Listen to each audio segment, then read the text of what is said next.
my fellow Americans. If you think you know politics, think again. I'm Michael Cohen, and every week on When You Know, we're pulling back the curtain on power, politics, media, and the people making headlines. On my new WABC radio show, you'll hear conversations from names that you know. People like Jerry Falwell Jr., Anthony Scaramucci, Alan Dershowitz, and many, many more. Maybe, just maybe, we'll even hear from the president. No scripts, no spin, just real conversations with people who were in the room where it happened. And trust me, we've got some very big surprises coming.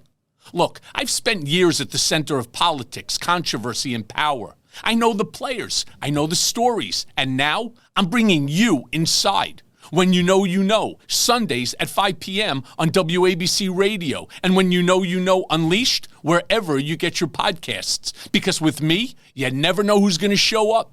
Listen, all you New Yorkers. Taxi. Okay, man, we're looking around. This is the 77 WABC minicast. Hi, welcome to the Dick Morris and Doug Dipierro show, sponsored by the Patriot Gold Group. Hello, Dick Morris. How are you? Hiya. Sorry to hear about Lindsey Graham. Yeah. So you know him. I knew him very well. Mm-hmm. I first worked with Lindsey during Bill Clinton's impeachment. After I left working for Clinton and the House proceeded to impeach him, he was one of the prosecutors against Clinton in the impeachment.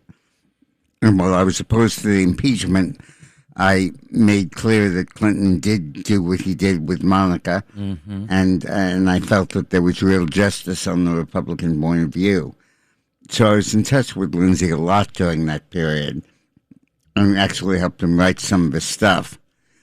Then I fell out of touch with him when he got elected to the Senate, but then resumed contact with him about 10 years later. He was very nice. He was very complimentary. He said, "You are smarter than a whip." And the interesting thing about Lindsey Graham is that... But he was talking about the leather whip. Is that probably he was the only U.S. senator that Trump really listened to. The only one he respected, the only one he listened to. And like as an advisor almost? Advisor, yeah. Interesting. And Lindsey Graham could change Trump's mind, but no other U.S. senator could. I don't think Thune ever could.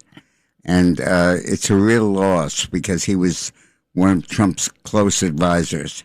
And I liked him because he didn't always agree with Trump, and I liked that in the man. Yeah. You know, he didn't always kiss his butt. If he went against him, if he didn't agree with him. He also really educated Trump and helped Trump become a better president. In what way?